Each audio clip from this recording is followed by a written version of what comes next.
Hi everyone, I am Hamid Raza, a software engineer, and recently I am working a front-end developer. Recently I have completed this project in Next.js and also use Framer Motion and some other libraries like React icons.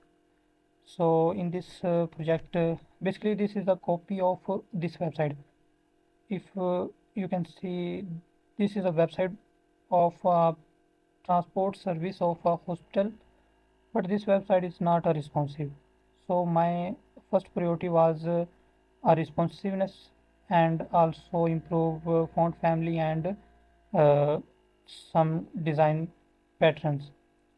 So in this project I use Next.js and Framer Motion, like you can see uh, infinity timeline, and here you can see some nice animation.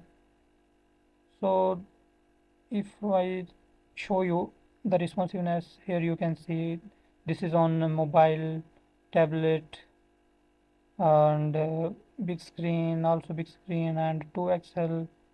This is a fully functional, or this is a fully responsive and high optimized code.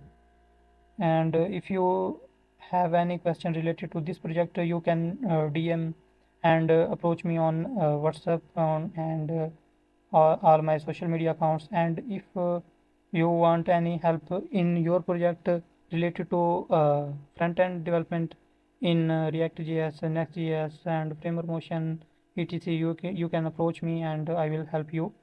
And thank you for your time. Allah Hafiz.